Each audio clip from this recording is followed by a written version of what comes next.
Yes, we are continuing with this trade war and trade analysis. Now, China has responded to Donald Trump's 145 tariff on Chinese goods, Chinese imports into America by slapping America with 125% by raising the tariff from 85% to 125%. And those tariffs start tomorrow, Saturday, in about 6 hours from now. They start those tariffs, and they have set this tariff to be the final tariff. That means any rise from here on, whether it gets to that 400% that CNN analyst was talking about, it's not going to matter anymore, which is true. And I'll explain why. Breaking news overnight, China raising its tariff on U.S. goods now to 125%. It says it no longer will match U.S. tariff increases because at this point, American imports aren't marketable at these levels. They're calling it a, quote, joke. Eunice Yoon joins us this morning on the ground in Beijing. What is the latest? It's not funny, though. Thanks, Andrew. So these new tariffs are going to go into effect in 6 hours' time. And as you were suggesting, the language around this decision is really interesting. The Chinese Commerce Ministry had called these tariffs abnormally high. They said that they were a joke. And the argument is that at these levels, Chinese people wouldn't even be able to buy some of these American goods or wouldn't want to buy American products. So the ministry went on to say that if the United States continues to play the numbers game of tariffs, then China will ignore it. So instead, the focus has been on how to support Chinese exporters from President Trump's 145% tariffs. And it looks as though the government is also marshaling some support from the private sector. Today, JD said that it's going to buy $27.3 billion worth of Chinese exports this year to sell into the Chinese market. Alibaba, its grocery chain, Hema, is going to be fast-tracking exporters to sell into the China market. And then we also saw some support for Chinese companies that want to use American tech, because the Semiconductor Industry Association defined what it means by a U.S. chip. So a U.S. chip, if it's designed in the U.S., but then it's taped out or basically turned into a chip elsewhere, then those ones would not be subject to a tariff by the Chinese. What is the political sort of view or just sentiment among people on the ground about what's happening here, and how much support, therefore, does President Xi have in all of this, and the government, to the extent that he cares about what the people think at any given moment? That's great in elections. It's amazing. Very popular. Yeah, I mean, right. It's difficult to say exactly what the Chinese people think in terms of the support for this tactic by President Xi Jinping. But the calculus for President Xi Jinping is really different from, say, President Trump, because the whole ideology for diplomacy here is that President Xi, who's been spending years and years making himself shaping himself as the savior of the Chinese people and the one who's going to rejuvenate the country, really cannot be seen as bowing down to the West, and in particular, the United States. So it makes, right now, it's very difficult to see President Xi Jinping saying, okay, well, let me call up President Trump and let's make a deal. It's just, right now, the conditions are not right for that. Well, what happened? If you increase the price to that amount, you're shutting it off. You're shutting trade between the two countries. The biggest economies, you're shutting the trade. And I'll give you a few examples of an Australian business owner. Now they close up their business in America because the product are not going to be more sustainable because they're made in China. Yeah, this is where people ask, I can hear from other people who are saying they don't understand this stuff, but we're very connected. This is how the global trade is so connected. We are connected with so many ways. They could do more than just sending a message. They could shut down the trade completely. And here's why. Tariffs this high makes Chinese goods unaffordable. Similar tariffs that Chinese goods put on US imports of 125, they make US imports into China very expensive, unaffordable. That phi is 1 to 1. Remember the phi? They mess around with that calculation, that bad maths that said the pass-through rate, the rate at which the tariffs are passed through to the consumer is 1. So if you put a tariff of 145%, that tariff is passed through the consumer by the same amount, by the same percentage. So let's give you an example. A tariffs this high makes Chinese goods unaffordable. A product that costs 1,000 US dollar will now cost 2,500 US dollar.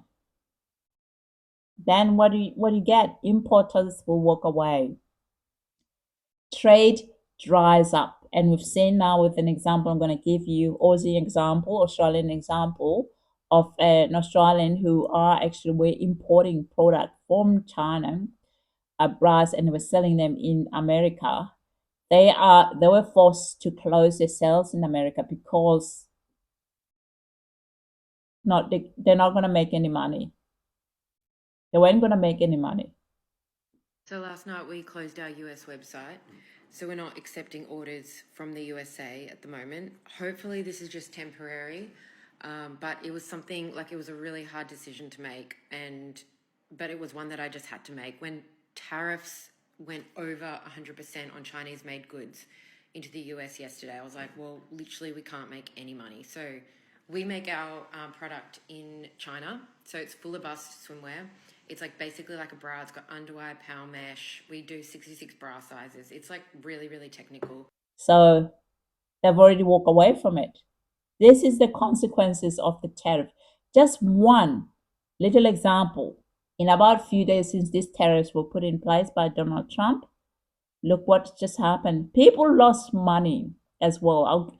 I'll give another example of how people lost money and people panic in the stock market when Donald Trump was mucking around with the stock market. There's also another people who are now have pulled out their money out because in fear that they're going to lose money. They lost money. They sell out at a very low base. This is horrible. The world doesn't deserve this. We don't deserve this type of stuff. Wow. The stock market, the tariffs, the bait and switch. Who? What's the negotiation tactic? Who are you? Who are you negotiating for? Like, I don't even. How does this help?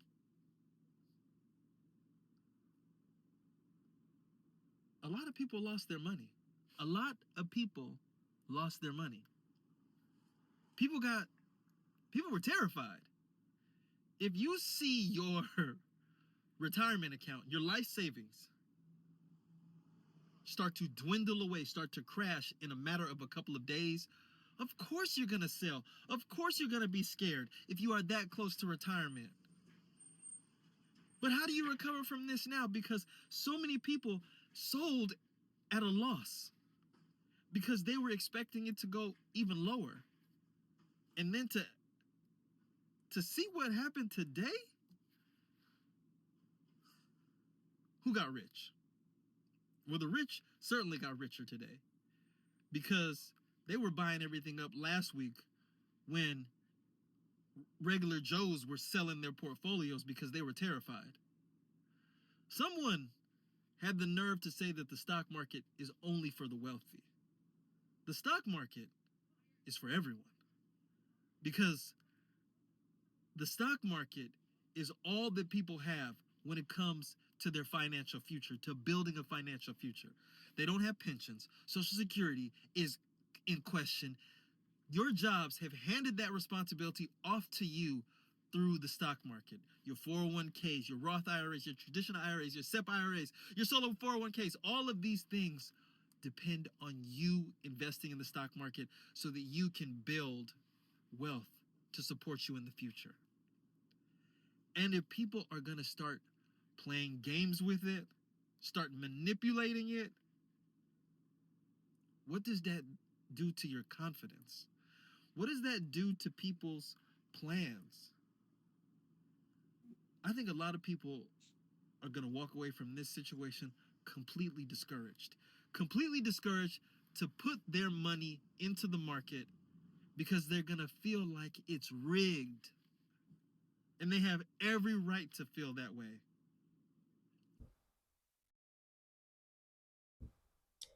So for China, that 125, as they've said, this 125% tariff is their last. They're not going to increase it because they've done the maths.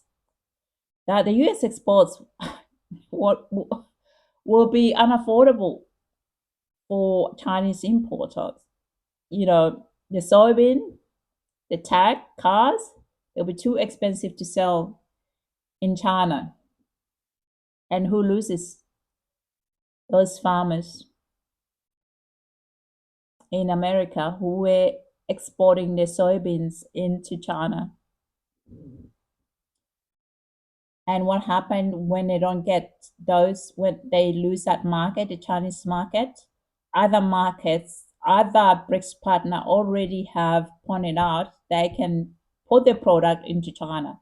They can now, have another trade deal with China to sell the product into China. And I gave an example yesterday about South Africa when you're talking about how the agricultural products that we're going to have a tariff of 30% in America now can be rerouted into China. See? There you go. See? Oh, stupidity.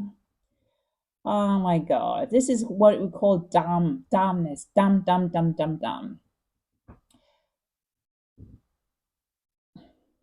And another thing that you need to be aware that the US companies, they rely on China for parts, to make certain parts.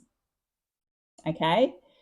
So these tariffs actually disrupt that supply chains. So the products are going to be delayed, the prices are going to jump, the contracts are going to fall apart. And we've seen that already since this stuff being announced. So uncertainty kills trade. As we've seen even with the stock market. Uncertainty, if there is any uncertainty in the market, it kills the trade.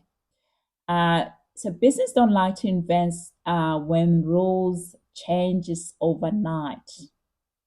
Then hence you can see that pull out from the US dollar. They see now US dollar market is really risky. Huge flight out of the U.S. dollar into other safe havens, one of those being the Swissy. Dollar Swiss saw one of its biggest moves since the Swiss depegged in 2015. A 4% move into the Swiss franc is really starting to pose some questions. Are we fleeing U.S. assets and possibly repatriating them into other currencies? The Swiss was a big mover. Yen was a big mover as well. But take a look. This move is not, this move is continuing to extend, Tom. The euro up nearly 1% so far in the overnight session as we begin to question whether the dollar is acting as a safe haven and if this is possibly permanent damage to the dollar as a safe haven assets. I want to show you one chart which I thought very surprising is that normally in the past when we see huge bouts of volatility in the FX market, when we see the VIX spiking, it normally goes hand in hand with a surge for dollar assets. We have definitely not seen that in the last week. If anything, we've seen the exact opposite. We're seeing a breakdown of some of the fundamental assumptions underpinning global finance, and we'll see to what extent that becomes crystallized. What a week it's been, Valerie. We'll take a beat and just kind of take a breath. And you've been front and center on driving our focus again around the routes in the debt market and what that could portend. Just as you wrap up what we've seen this week in terms of the size, the scale, the historical context, talk us through where we've landed. Like historical swings in all markets, Tom. I want to say that if you're looking at the equity market, you're missing the main point. The equity market was actually up on the week, Tom. The S&P 500 had its best week since Election Day, but that is completely missing the point. You flip on, take a look at this next chart. We're seeing a flee from dollar assets when it comes to the dollar and treasury yields delinking. This is normally something that is only seen in emerging market economies, not an economy that is known as the safe haven status, that is known as the world's reserve currency, that we see treasury yields rising alongside a huge crash in the dollar. This is posing big questions over whether Trump's trade policy is perhaps going to put this safe haven reserve currency status in peril. And with that, the big structural demand for treasuries, many people scratching their heads this morning, thinking that if the U.S.-China trade relationship comes to a standstill, so does China's recycling of those dollars into the treasury market. And does that perhaps put the U.S. deficit on a unsustainable path? Used to be the superpower and a very safe market. Now it's in par with the developing markets, emerging markets, with this risk of these tariffs. So they cancel the deals and they move operation elsewhere where they think will be safe market. And you can see how the rise in currency against the US dollars, because the US dollar is now declining. And there's more increase in the other currency as well. Because of this issue here, business, even the stock market, they like, to have confidence. And if you see a political turmoil that's happening in the US right now with this interference of even the stock market in the global trade that is set up by USA itself, as that's why the Chinese have said this is the last tariff rise, because they know it. They've already shut down order for global commerce. And this isn't negotiation, it's isolation. So we're watching this one. I'm not convinced that this is the end of this. This thing was really a bit suspicious from the beginning. I didn't think they were actually going into this trade in good faith. And you can see the consequences of that. Subscribe for more real talk on trade, power, and global economy. Thank you guys for listening. Until next time.